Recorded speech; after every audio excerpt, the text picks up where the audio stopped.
10,000 Heroes, and I'm your host, Ankur Shah Delight. 10,000 Heroes is about purpose, vision, and inspiration. I see us all as arrows of love contributing to the evolution of human happiness and consciousness, each in our own unique and perfect way. So my conversation today was with Jeff Salzman, who's best known for his podcast, The Daily Evolver. We've run into the integral worldview a couple of times on this show, and Jeff is one of its best known proponents. I left the conversation with a deep sense of relaxation because that's what Jeff exudes.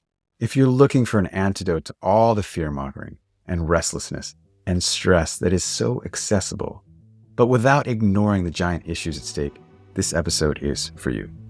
Before we start, a little reminder. Our movement, Momentum Lab, is having its second ever in-person gathering. We're getting together from December 15th to 18th at Joshua Tree, California for a transformative retreat. If you want to get the next level of clarity into your personal purpose and vision with me and the rest of the Momentum Lab core team, I highly suggest you check it out.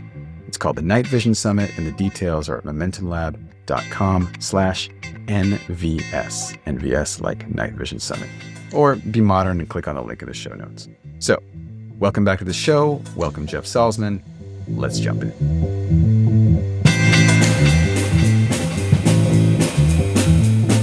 The only way for us to really get to where we're going in terms of consciousness and evolution is if everybody's involved. And, I want to help everybody be involved. And that means like understanding your purpose, like what are you here to contribute and how are you here to make sense of all the different textures of your life. So that's what I do. And the podcast is like talking to people who have done that to a greater or lesser degree as a vehicle for inspiration. Wow.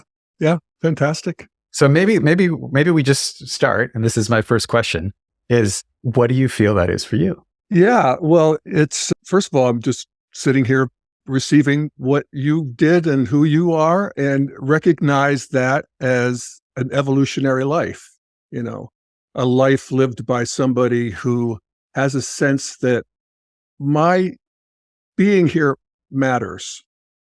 It's not an accident that I'm here, that I have something to do, that I am contributing in some way, that I can, at some point in our own cultural evolution, we see, because of science, that, there's a whole story of evolution that starts 13.8 billion years ago. And I'm just the latest iteration of that. And I am trying as best I can, at least I'm consciously trying, to unfurl my sails to the animating energetics of evolution that are already here, that have me here in the first place. So, that's when we talk about evolution, of course, that's integral theory, and that's what I do. And I know talking about sex ecology and spirituality, that's the whole, the core of the idea is that not only do we have the evolution of form in terms of matter, we have and even life, but we have the evolution of consciousness.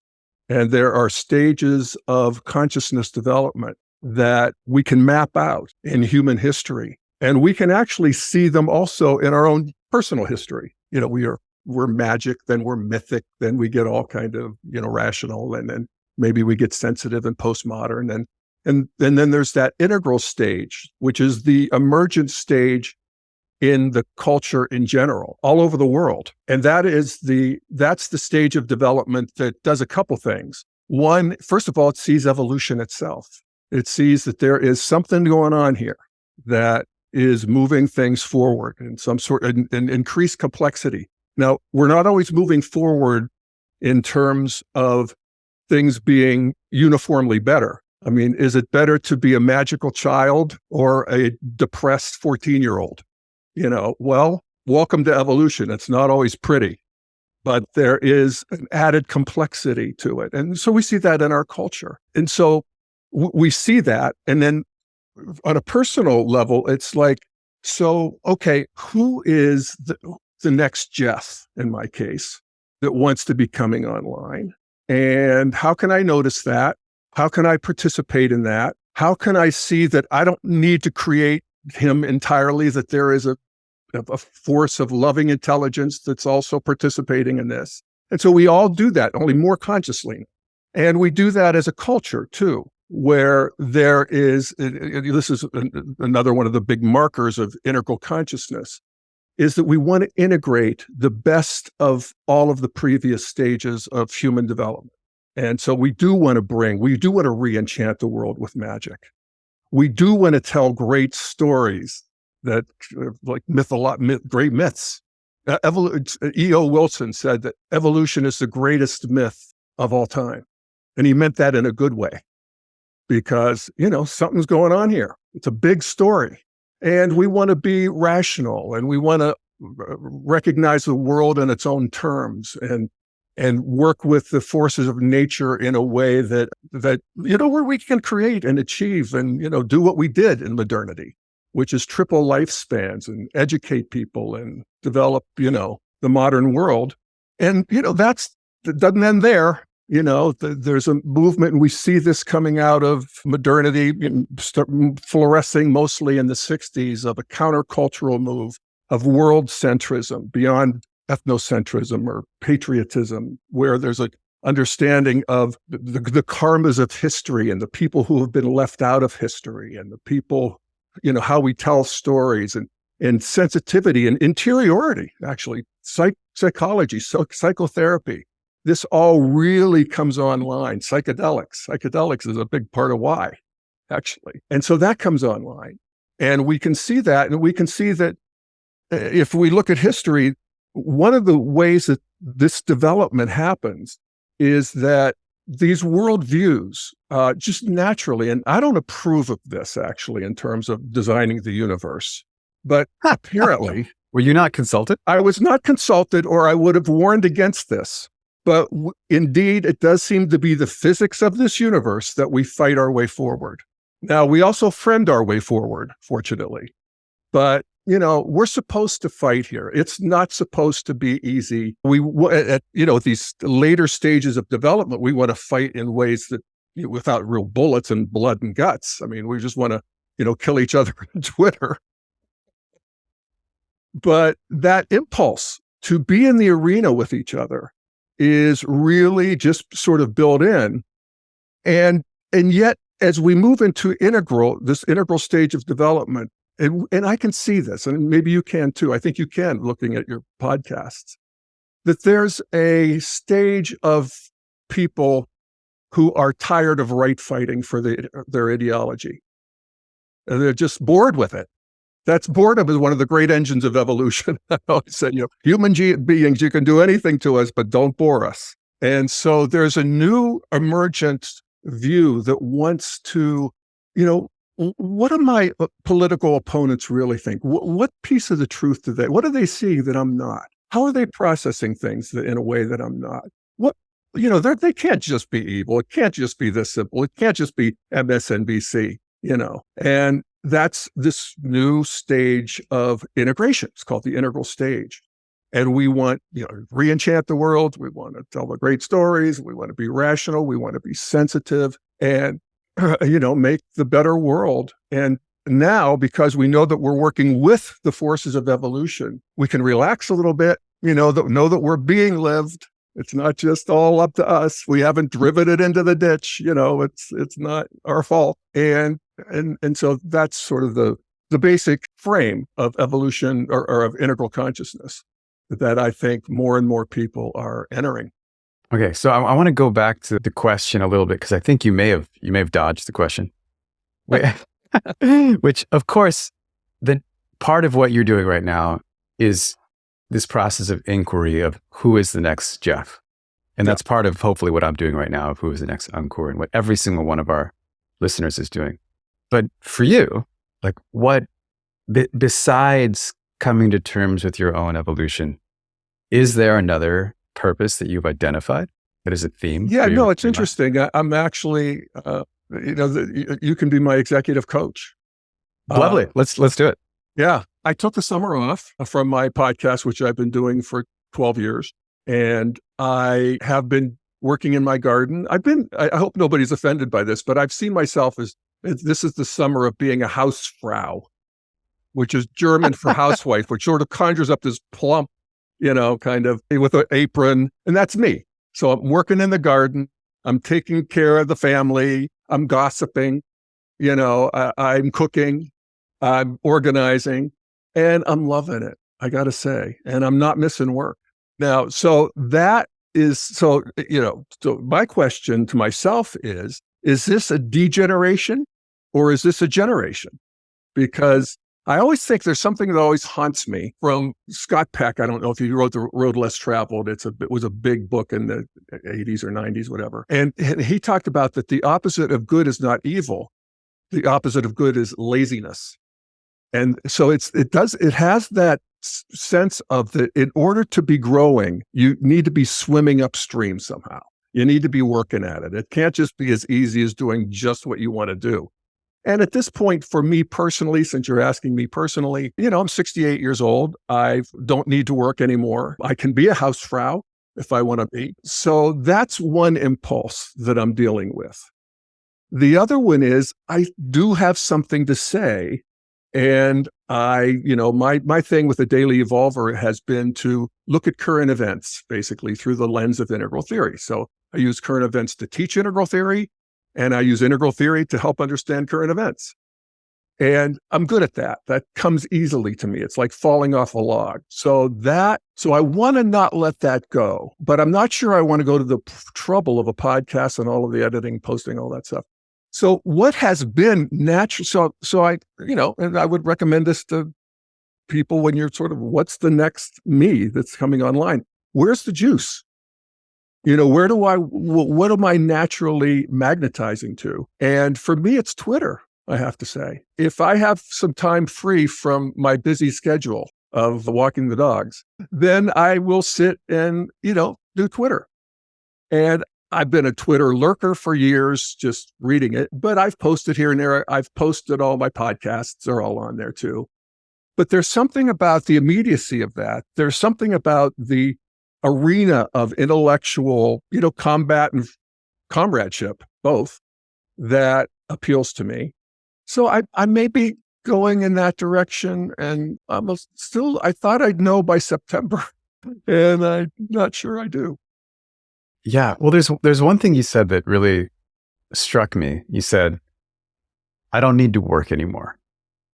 And work is, it's so multidimensional in our society. And what I heard with that is you don't need like financial reward from your daily action. But I'll ask it to you as a question. Is there a need in you to continue contributing? You mean in terms of the intellectual space?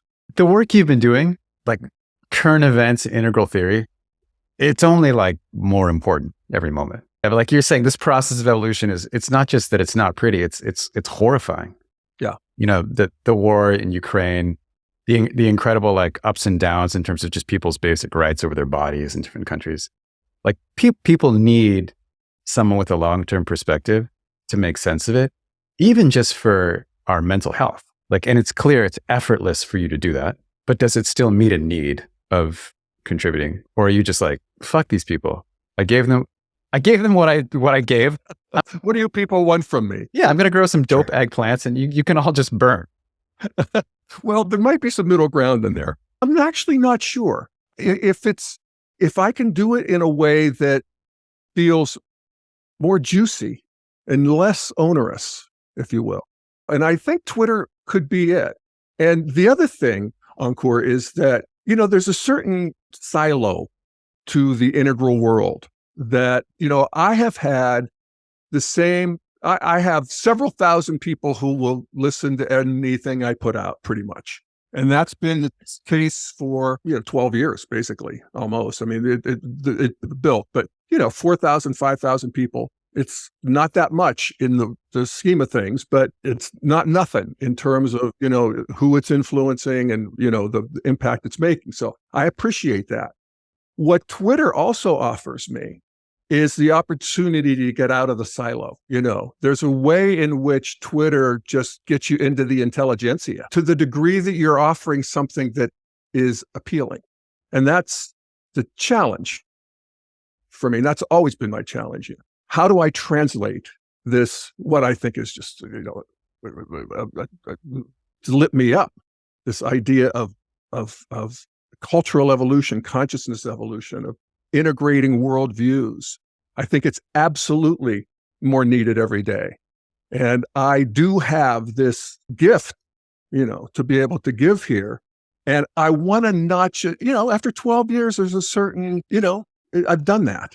And so I do feel that moving into the Twitterverse, which is what I've been doing, offers more opportunity to get it out there and make a bigger impact outside of the silo too. That's important. Yeah. So I get it. You're not feeling famous enough. If I could do it under a pseudonym and drop it into a well, I would. I don't want any fame. I don't like. But the point is good though. Like, I mean, if you were that's the thing. I was going to use a TV channel example, which I don't even know what the TV channels are these days. But even then, they're already like pre-ideologically divided. Like, so if you had a show on CNN or whatever, it would still only reach people in it's more mainstream than your Daily Evolver following, but it's not satisfying. So yeah, I could see, especially the whole nature of the Integral project would call you to a much broader spectrum or diversity of an audience. Yeah, it does. Yes, absolutely. No, I want to see this be in the intellectual space in the mainstream. And it's not. It's really not. It is in some ways de facto. There are people who, as I said, you can see them on Twitter and sometimes even on mainstream TV, that are trying to integrate worldviews with other people that were previously their enemies. So that is happening. And that's, I think, part of just the movement of culture.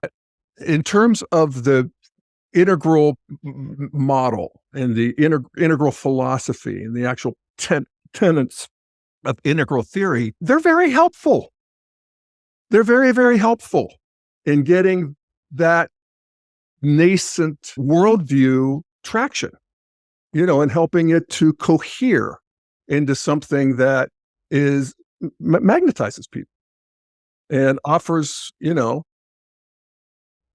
a way to become, I love what Ken Wilber said, is that when you realize that you're at integral consciousness, you're suddenly 12 times smarter than you thought you were, because you're actually able to see the world through many more lenses.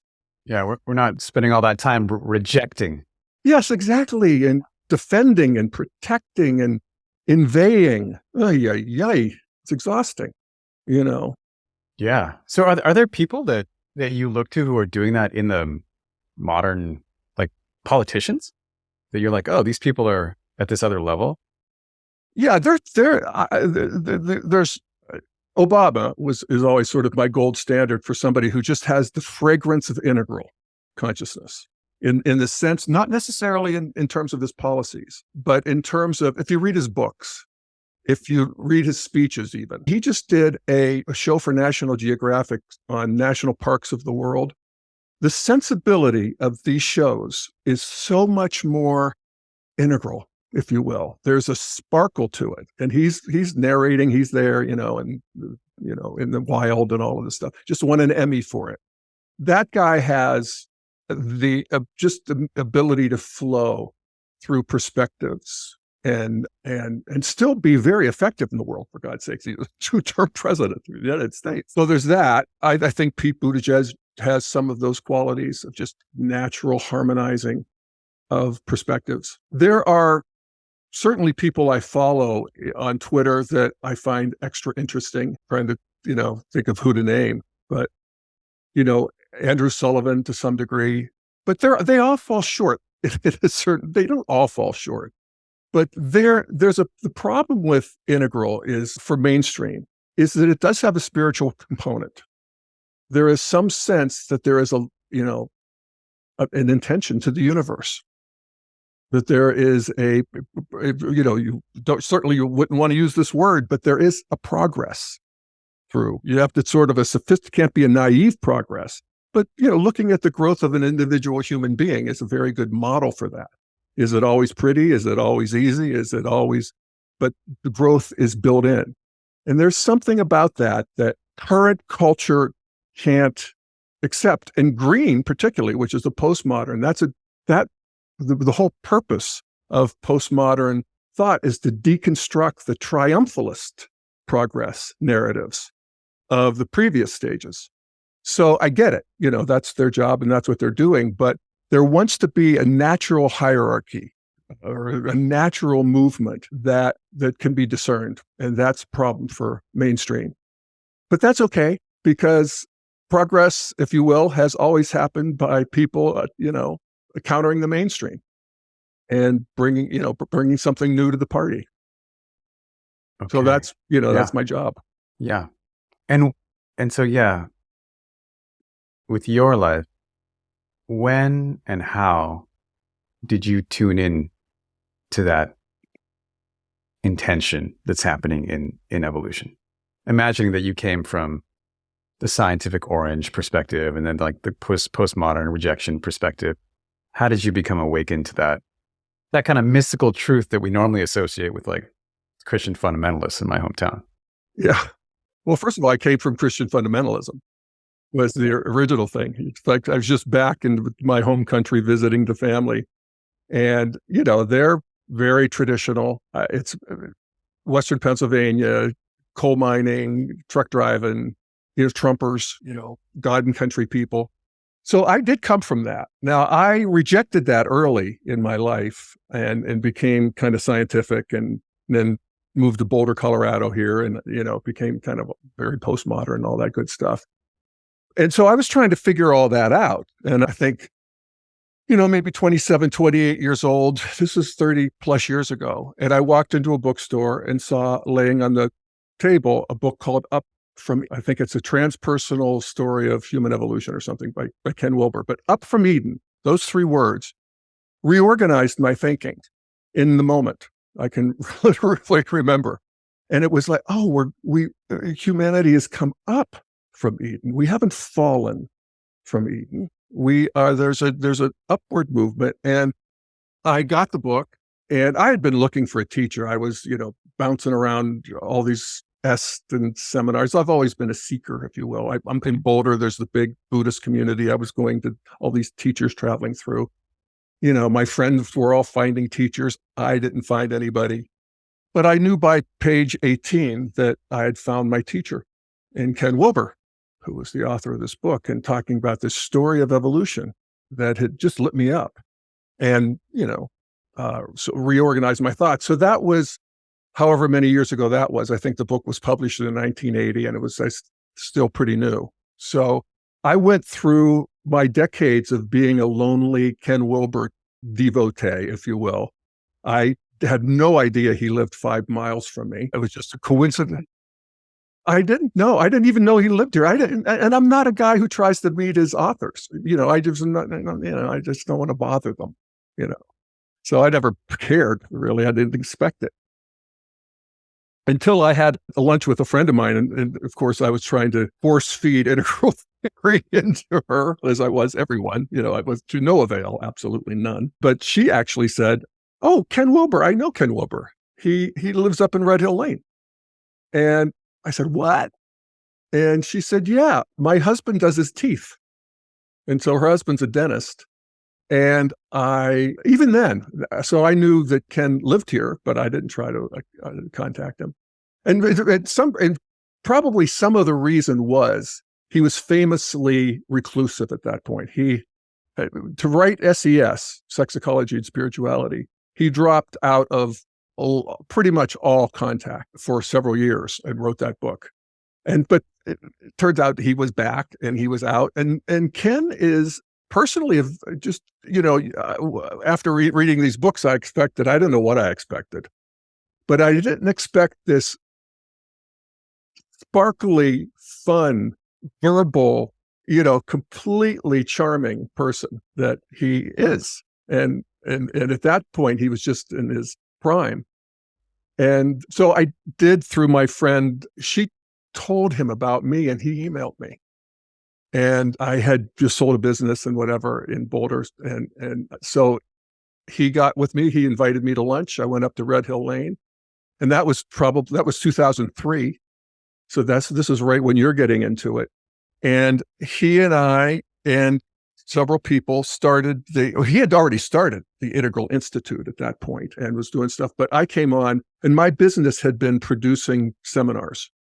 So I'd been producing these seminars on time management, stress management, all these kind of things to businesses. So I knew that business. And we started doing these integral seminars in 2003, 2004, 5, 6, 7. And they were very fruitful. We did integral psychotherapy, integral business, integral life practice, integral Christianity, integral all kinds of Buddhism, of course. And those became sort of a keystone of the integral movement that has come out of that. And we did the Integral Institute. The Integral Institute fell apart in 2007, I think, for, sort of typical kind of reasons. And so the integral movement, if you will, has been pretty much decentralized since then. And, like a dandelion, it's just seeded itself all over the place. And there is a self-identified integral movement. There's conferences and stuff and lots of stuff online. And so, here we are. Okay. So it wasn't even reading the book. It was seeing the title of the book. Seeing the title of the book, I've often said that was 50% of my integral realization was seeing the title of that book, because I was trying to figure out what's going on here, as seekers do. Yeah. But when you left your hometown, you left the kind of Christian fundamentalism. Did you throw out the whole notion of kind of the divine? Oh yeah. Oh, totally. Yeah, I was a fanatically religious atheist. Yeah. I went through that phase too. It's a good phase. It is. No, I mean, every stage wants to come in on a fanaticism, actually. It's funny. And they do. So you get, of course, let me count the ways there are fanatical traditionalists. That's the whole thing. Witch burning. But there are fanatical modernists where just everything is reduced to material. There's nothing besides matter. Everything has to be reduced to rational. And of course, there are religious postmodernists, where the religion of woke is unquestioned dogma. And all of them, if we get by the fanatics, we realize that every one of them is bringing in a new great capital T truth into the universe, into the cosmos. And so our job as integralists, we don't mind the fanatics. I mean, we do. I mean, we want to keep the fanatics from, hurting each other. But we want to recognize their gifts and the piece of the truth that they're bringing, or actually I don't even like piece of the truth. It's like the truth that each of them are bringing to this bigger integration. Yeah. So, okay. As an integral guy that kind of has had your mind and your heart reopened to the notion of like divinity and intention after this long roundabout journey, what is your take on regret and mistakes? Like, do you think that everything happened as for a reason? Or do you think that you could have had access to your actual purpose in your career 20 years earlier or 15 years earlier, if only you had done something differently? Or is that now how you think about it? Well, I don't exactly know. There's the procreant urge of creativity is just by nature unknowable. So every moment has a sort of a creative possibility in it. And two roads can diverge in the yellow wood, the poem by Robert Frost. And it just makes all the difference, then that road leads to that road leads to that road. When I look at my life, Ankur, I have to say, I can't believe how each road led into the next in a way that was astonishing to me. And I made many mistakes along the way, but the roads that diverged and opened themselves to me, I did walk through them. And there were times at every sort of fork in the road when I wasn't sure. I'm in a fork of the road right now, and I'm not sure. But I chose the one less traveled by, as Robert Frost would say. And that has made all the difference. So, what I have regret about, when I hurt people's feelings, I can still go back and replay, many dozens of incidents where, oh, I shouldn't have said that. Why did I do that? Why did I hurt somebody's feelings? But in terms of life decisions, not really, not a lot. I mean, I don't, and this is in a way part of my, I suppose, worldview. And that is that life is so rich and just so, another poet, the tapestry of circumstance is intricate and dense. That's Walala Szymborska. And I love that. It's like life is so intricate and dense that there's lots of dots you can connect and have a great life. There's lots of roads you can take, every one of them fruitful, every one of them, opening to new territory, because that's the nature of life. It's always opening into new territory. So in a way, that's a little bit of a relief because you don't have to get it right. Yeah. Yeah. I mean, I think I try to maintain that no matter what happens, as long as I have that kind of curiosity and excitement to engage with the present moment, there's just so much to be milked out of it. Yes. Yes. And every person you meet is on their journey. They're sacred, divine, they're also no two alike, Ankur, in all of time and space. There's no two alike. So then every person you meet is like, oh my goodness gracious, who are you? What's going on here? What's happening now? And that's a re-enchantment of life. I love that. I love that. I mean, it brings to mind the old stories in many traditions that the stranger, the beggar, anyone you meet could potentially be the divine in disguise, asking for a little food at your doorstep. Absolutely. The least of us. Yes. No, it's wonderful. And that's where, the bringing back of these earlier worldviews of myth and enchantment and magic and meaning and, obedience to the greater, consciousness, if you will, is that's what's needed. We talk about the meaning crisis. Well, there's no meaning crisis when you have that there because, it's obvious. It's everywhere. The world is drenched in meaning. So, but modernity killed God. Modernity, wrung enchantment out of the system. It had to. It's part of human evolution. Apparently, that's how it works. You have to completely deconstruct the previous stage. And it did. And so here we are, hurtling through space on a rock, some bit of protoplasm. That's the modern view. And, that's the fanatic modern view. But yeah, that's a world of anxiety and meaninglessness and who am I and what the fuck? And so, the integral allows us to bring forward, not go back to, no going back, but bring forward these gifts that, it's like Ken Wilber said, that 300 years ago, we went from a world where God was everywhere to a world where God was nowhere. That's jarring to a human race. So, yeah. And for the people, presumably the millions of people who listen to every episode of this podcast in my dreams are all really, really concerned with bringing their own purpose into fruition. Do you have any words of wisdom for that process or a tried and true methodology? Yeah. Well, there's a nice little back pocket sort of, map that's really key to integral theory. And that is that, reality arises for most people in first, second, and third person. That's true through history. It just seems to be human.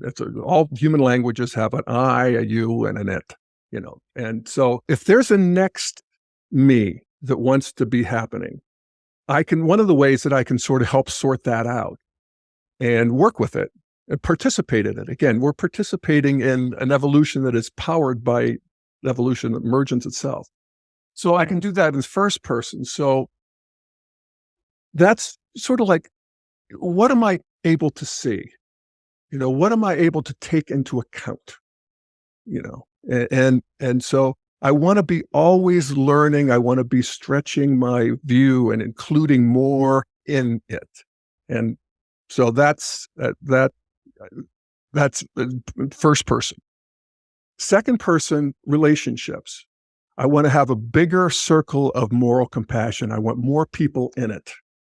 So, that's one of the ways we can map evolution as we go from egocentric, where it's like me, maybe me and my family, then me and my clan, and then me and my race, me and my country. And then eventually you become world centric, where everybody's in, so that politically, that would be something you would want to be working on. You would want to be noticing who's my enemy, who, if somebody, it's like Trump Rinpoche used to say that, the bad news is the good news. Who's really pissing me off? Who's really in my way? Who's really not okay with me?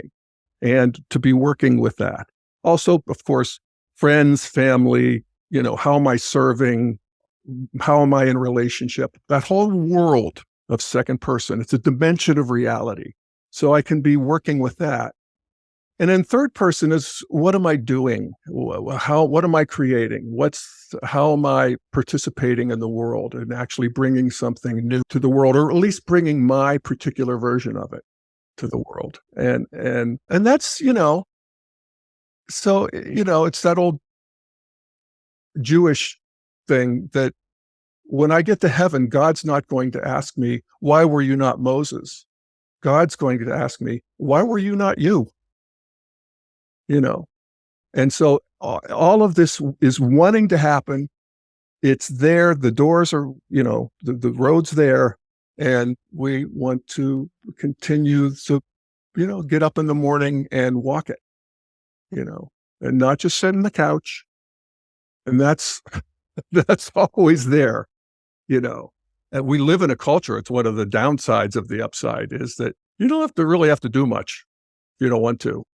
And you can sort of slide by. And that's not good enough for evolution.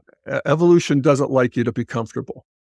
And so it doesn't want anything to be comfortable or peaceful. It's again, they didn't consult me, but apparently that is the rules of the road. Yeah, there's an interesting ambiguity even in our language around that. I was doing something for my coaching program, and I think in the script was something like showing up at your most comfortable or really being yourself. And immediately it went to like thinking of somebody watching TV in their pajamas, and it's like, that's not what I mean by being your most yourself. I know. It's funny, isn't it? Yeah. Yeah. So there is that force of, the procreant urge. If I may do one more snippet of poetry from Walt Whitman, he talks about urge and urge and urge, always the procreant urge of the world. Out of the dimness, opposite equals attract. Always substance and increase. Always sex. Always the knit, K-N-I-T, always the knit of identity. Always the breed of life. And I love that. I love Whitman's poetry. Of course, the saints and sages all transmit this, breed of life to us. And again, laziness is the problem. It's such a prosaic word, but to just not give in to inertia. Inertia is the opposite, sort of the enemy of emergence. And so we want to consciously be on the side of emergence. Take some effort. Yeah. I mean, it's that paradox of being me, tuning into what wants to come online, but not being complacent. It's really like being the next me. Yeah, the next you. Absolutely. Yeah.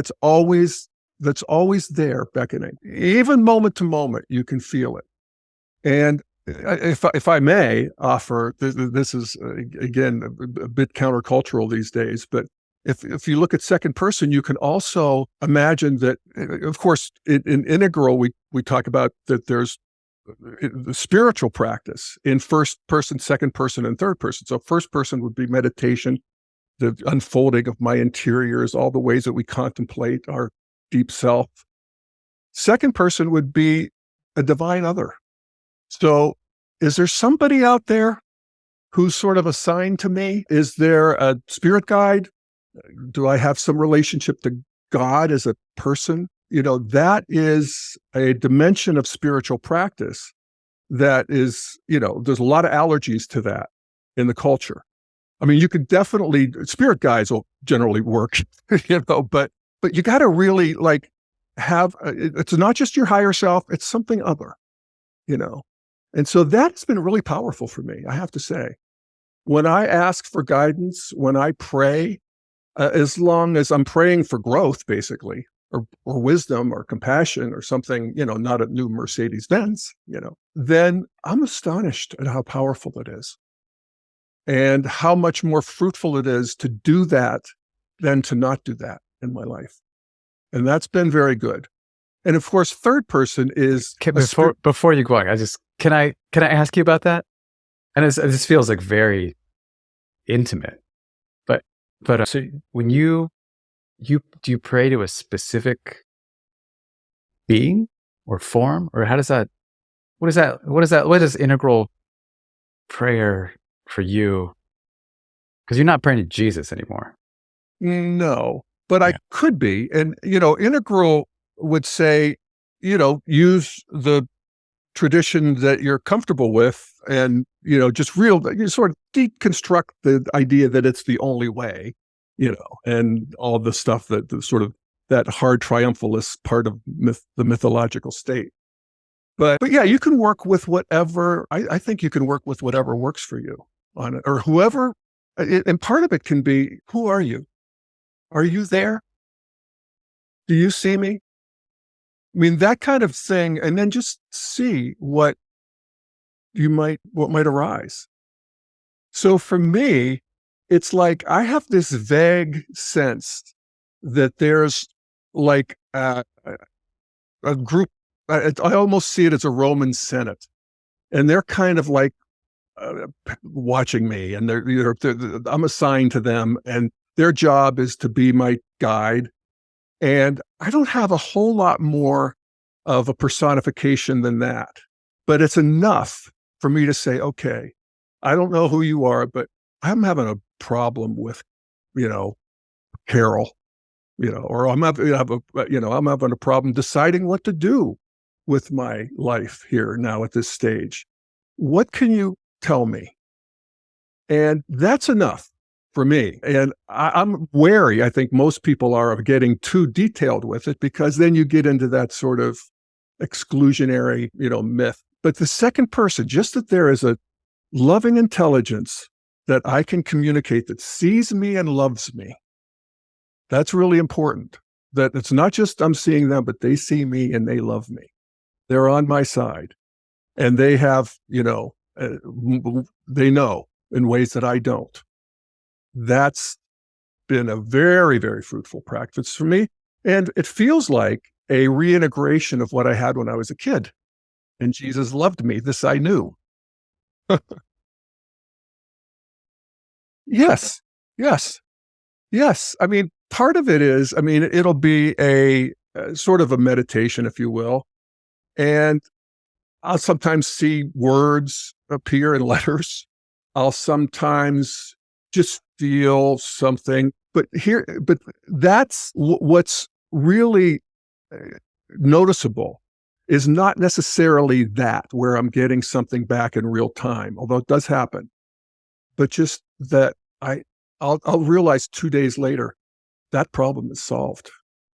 I know now what I need to do, or for instance, I had a problem with a friend and it was intractable and felt very solid and difficult. It was just gone. It just was. And it was for her as well. And I don't know why, but that's been one of the more recent fruits of that practice to me. And to me, I absolutely relate it to the fact that I asked, and I asked with a good heart, you know. Yeah. So this is really great for me. And the atheist in me is having some issues, having some questions. So I'm going to continue. That when you get this, either the answer verbally, the images, even just the feeling of relaxation, do you have a sense that's coming from not you consciousness? Yeah. Wow. Yeah. Now, I'm not sure that the whole banana doesn't come from me, but that it does feel like a new kind of something other than me. And again, that would be on schedule evolutionarily, because I did my stint as an atheist. I was a good atheist, by God. You'll pardon the expression. So yeah, that's been very fruitful. And again, it really definitely brings on the meaning, even that, what's the meaning of my life, or what's the meaning of this? A couple days later, you realize you've peeled another skin off the onion and understanding that answer to that question. And so that I do relate to, a second person spiritual practice.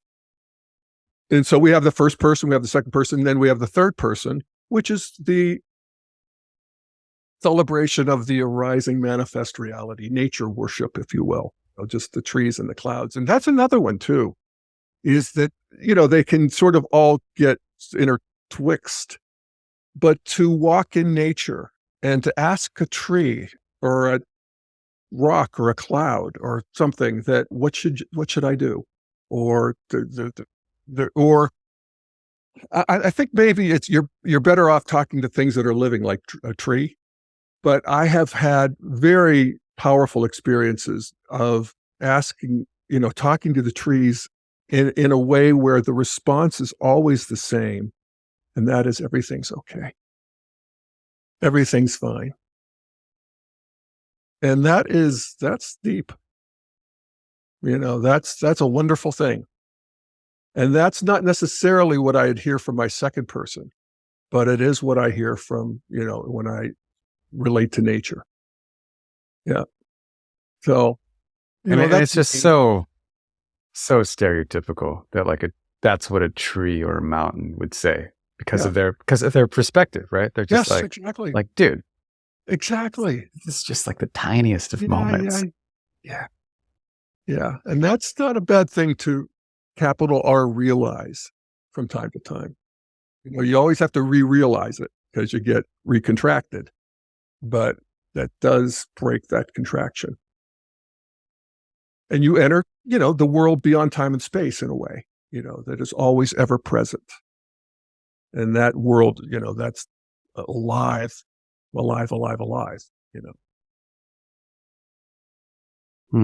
Thank you. I want to take it back and a little bit more in the executive coaching direction to maybe close us out or just do another segment here. Let's say that this new passion for Twitter goes really well, and the right people, whoever that may be for you, are listening.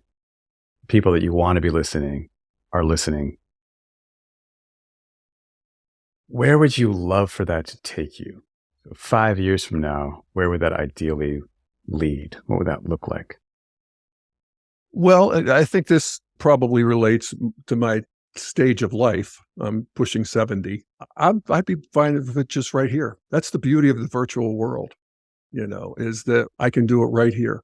And so I wouldn't necessarily see myself traveling or lecturing. Again, I don't really particularly want a profile in that way, but I would like to think that I can add something to the conversation. And I always think of something that one of the great ad men, you probably wouldn't know him, but David Ogilvy, he was legendary in the 60s for the Volkswagen commercials and these things. But he said, and I always love this, he says, it's not how you say it, it's what you say.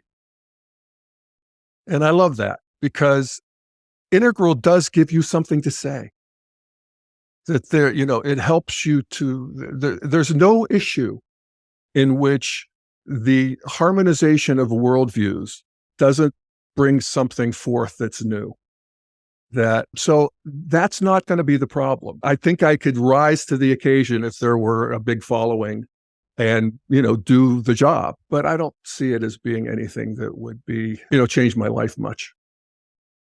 Because I do like the Hausfrau, I got to say. It's really funny. Caftans, Ankur. And I got to be careful here. It's really funny you bring that up, the Hausfrau thing, because just 2 weeks ago, I threw a party for my mother, and a friend of hers came, who was originally from Germany. This German lady came, and my daughter, who's 5 years old, was wearing this apron, and my daughter went out. This woman came a little bit earlier, as people of that generation tend to come earlier rather than later. So we weren't like ready, but my daughter came out and showed her into the backyard and like offered her a drink. This like little 5-year-old. And this woman, I go back there, and this woman was like, "Look, she's just a little Hausfrau. You have a perfect little Hausfrau." And oh, that is so good. Which was my introduction to the term just a few weeks ago. So it's funny to think of you and my daughter as the only two Hausfraus that I really know. Well, let me just pause on your beautiful 5-year-old daughter who knew what to do. Oh, yeah. With a guest who arrived and you weren't quite ready. No, she knew what to do. She's amazing like that. Yeah. God bless her. Yeah. Yeah. Are you familiar with this kind of the ancient Indian concept of the 4 stages of, maybe it's more than 4, but at least 4 stages of life? Yeah. What I love about that is that in every stage, whether you're the student, whether you're the householder, whether you're the retired kind of civil servant advisor type role, or the 4th, the renunciant, you're contributing. We're all contributing in our own way. Yeah. Thank you, Ankur, for pointing that out, because I do love that. And I haven't thought about it in a long time. And what really the piece that fits into my puzzle of that right now is that if I weren't going to do anything on Twitter or anything else, if I were really just going to close the computer and work in my garden and be a good person to the people around me and to, contemplate the beauty of reality, I would be contributing. And it doesn't have to be in any form other than that. That's also a rigorous path.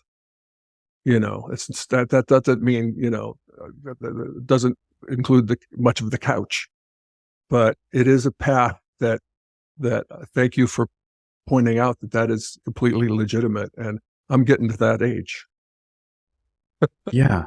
Yeah. And there's something about that is, in our, especially in the West, but my personal obsession with doing shit, there's something about the enoughness in there that is deeply challenging and can, I think, potentially be deeply healing.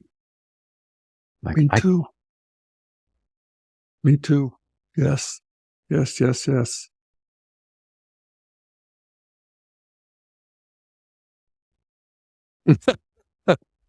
Oh, yes. Yeah. Lovely being with you. Yeah. Thank you so much. Is there any, I'm really a novice at this whole interview game. Is there anything I should have asked that you'd like me to ask? Well, nothing comes to mind. I mean, I think we had just a very nice meeting of our minds and hearts and souls, and appropriate for this moment and what we're doing here. And it, flowed like milk and honey, man. Fantastic. Fantastic. Thank you. Thank you so much. Thank you.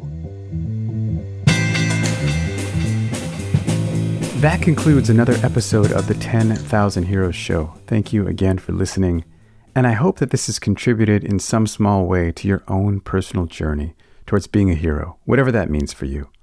I'd like to give a shout out to Pierre for the episode artwork, DJ Plainview for the theme music, and to our producer and editor, Martine. This podcast is sponsored by Momentum Lab, our year-long conscious business accelerator. If your business is an expression of your purpose, Momentum Lab might be exactly what you need. Check us out on momentumlab.com and sign up for a free coaching call. We are here to serve. And finally, as you probably know, I love communication. If this episode has impacted your life in any way, hopefully positively, let me know. Our email is info@10kh.show. And there are other ways, of course, to contact us in the show notes. Check them out. Thank you. Have a wonderful day and take care.